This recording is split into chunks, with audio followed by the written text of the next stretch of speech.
আজ আমি বানাবো চিকেন মশলা কলিজা। এটা ভীষণ টেস্টি হয় আর কোনো রকমের গন্ধ হবে না। আশা করি এটা অনেকের কাছে ভীষণ প্রিয় একটা খাবার। তো চলুন রেসিপিটা আপনাদের সাথে শেয়ার করে নিব। সবার প্রথমে কড়াইতে 150 গ্রাম সর্ষের তেল দিয়ে দিলাম আর খুব ভালো করে সর্ষের তেলটা গরম করে নিয়েছি। দিয়ে দিলাম এলাচ, দারচিনি, লবঙ্গ আর 2টো তেজপাতা 4 পিস করে নিয়েছি। এরপর তেলের উপরে একটু ব্রাউন কালারে চলে এলে পেঁয়াজটা তেলের উপরে হালকা ব্রাউন কালার চলে এলে আমি পেঁয়াজটা দিয়ে দিলাম। এখানে আমি 2টো মাঝারি সাইজের পেঁয়াজ কেটে নিয়েছি। তো এইভাবে নাড়াচাড়া করে আমি আবার হালকা ব্রাউন কালারে নিয়ে আসব। তো মনে রাখতে হবে পেঁয়াজটা বেশি ব্রাউন কালার যাতে না হয়। তো এই দেখুন কলিজাটা দিয়ে দিলাম। হ্যাঁ, আমি আগে থেকেই কলিজাটা অল্প একটু লবণ আর হলুদ গুঁড়া দিয়ে সিদ্ধ করে জলটা ফেলে দিয়েছিলাম। তো আপনারা চাইলে এটা নাও করতে পারেন, তাতেও কোনো অসুবিধা হবে না। তো এইভাবে তেলের উপরে 5 থেকে 7 মিনিট কষে নেব।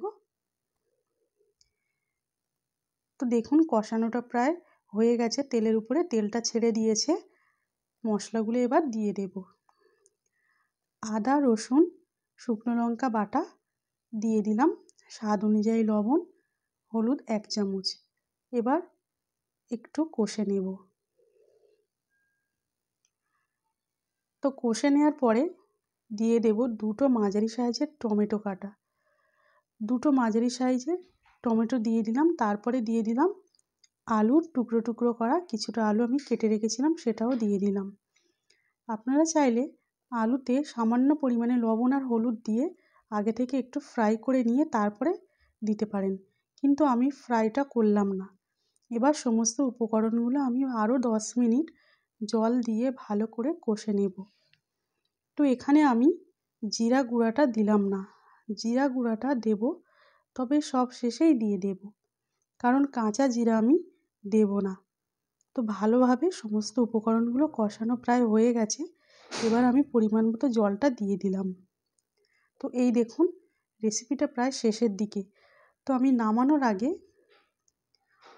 কিছুটা ধনেপাতা আর কাঁচা লঙ্কা দিয়ে দেব। এবার দিয়ে আবার একটু কষে নেব, কারণ জলটা রয়ে গেছে। তো আমি জলটা রাখবো না, আরও একটু শুকনো করে নেব। এই রেসিপিটা রুটি, পরোটা অথবা গরম ভাতের সঙ্গে পরিবেশন করতে ভীষণ ভালো লাগবে। তো এবার আমি নামিয়ে নেব। তবে নামানোর আগে গুঁড়ো জিরা ও মরিচের মিশ্রণটা দিয়ে দেব। আমি এটা ভেজে রেখেছিলাম, জিরা আর মরিচের গুঁড়োটা। তো ভিডিওটা ভালো লাগলে প্লিজ শেয়ার করে দেবেন। তো আবার দেখা হচ্ছে এরকমই একটা নতুন ভিডিও নিয়ে। তো সবাই ভালো থাকবেন, সুস্থ থাকবেন। Thank you.